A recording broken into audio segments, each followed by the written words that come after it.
Seguramente has escuchado en muchas partes y en la prensa el denominado hongo negro, pero lo más curioso aún es que esta enfermedad es causada por hongos de los géneros Mucor, Rhizopus, Lictemia, Rhizomocur, Cunningamela, Apophysomices y Saxenae, que pueden infectar al ser humano y causar la denominada mucormicosis. En los últimos días se ha vuelto famosa esta enfermedad debido a que hay reportes de casos de pacientes que desarrollaron esta patología durante o después de la infección por COVID-19. Es importante entender que las infecciones invasivas por hongos son relativamente raras, y esto es debido a que son organismos de crecimiento muy lento y tienen mecanismos de defensa excelentes.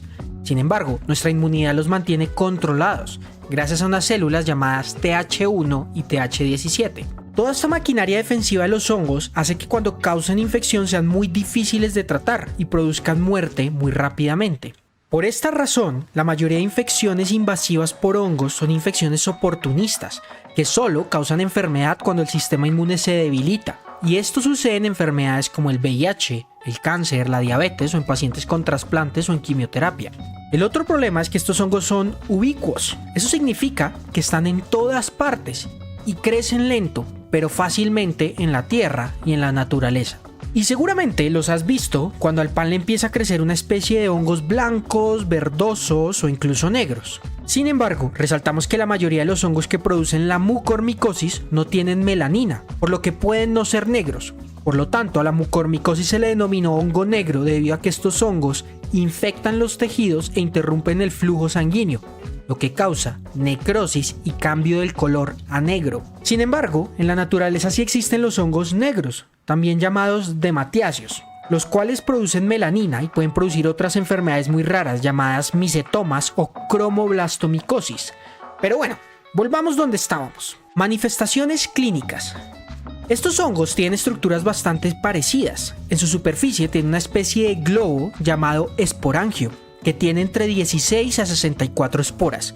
Estas esporas son extremadamente pequeñas y pueden viajar hasta 10 centímetros a la redonda. Puede parecer poco, pero es suficiente para que cualquier persona pueda inhalarlas y llegar hasta los pulmones. Como lo hemos mencionado, en personas con el sistema inmune muy comprometido, estas esporas pueden germinar en los pulmones donde causan la denominada mucormicosis pulmonar. Debido a su crecimiento tremendamente lento, los pacientes pueden cursar con sensación de ahogo, dolor torácico, pérdida de peso y tos con sangre por varios meses, hasta que finalmente se descubre la enfermedad ante el hallazgo en radiografías y obtención de tejido por broncoscopia. Por otro lado, lo más frecuente es que el hongo cause la llamada mucormicosis rinoorbital. Igual que en los pulmones, en este caso las esporas germinan en los senos paranasales. Los senos paranasales son unas cavidades huecas que tenemos en nuestro cráneo y ayudan a disminuir el peso del cráneo y a humidificar el aire inhalado. Este hongo se caracteriza por invadir rápidamente los vasos sanguíneos, lo que lleva a la muerte del tejido o necrosis y posteriormente a la destrucción del hueso y los tejidos blandos. Aquí se pueden observar algunos casos de compromiso del ojo y el paladar en pacientes con diabetes y en quimioterapia.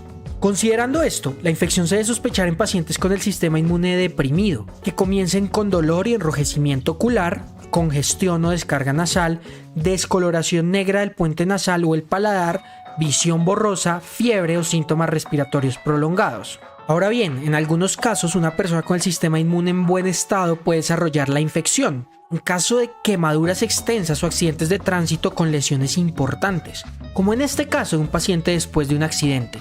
Y tal vez la razón por la que estás viendo este video son los casos que se han reportado de esta enfermedad en pacientes con COVID-19. La mayoría en la India, con más de 8.000 casos, como lo reporta este tuit de un ministro de la India. Sin embargo, es muy importante resaltar que esta infección es 80 veces más prevalente en la India que en otras partes del mundo.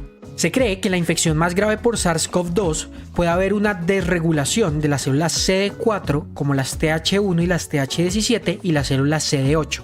Estas células producen citoquinas como el interferón gamma, que destruye los hongos. Se especula que la disminución de estas células aumenta el riesgo de desarrollar mucormicosis, riesgo que evidentemente aumentará si el paciente tiene, además de la infección por COVID-19, otras enfermedades como diabetes o VIH. Por lo tanto, algunos expertos recomiendan que en pacientes con diabetes o que estén recibiendo dosis muy altas de corticosteroides y que cursen con enfermedad grave por COVID-19 se debe evaluar la visión y la movilidad del ojo. Es prudente igual recomendar que el uso de corticosteroides como la dexametasona o la prednisolona, a pesar de que pueden mejorar los síntomas, son medicamentos que deben ser usados solo por personal médico y hospitalario. Pues aunque no se han publicado los casos, al parecer pacientes con COVID-19 leve que desarrollaron la enfermedad tenían algo en común, y era el uso de estos medicamentos. Recordemos que los corticosteroides disminuyen la habilidad del sistema inmune para luchar contra la infección, y los médicos los usamos cuando el sistema inmune se ha salido de control para regularlo, no en todos los casos de COVID-19. Tratamiento.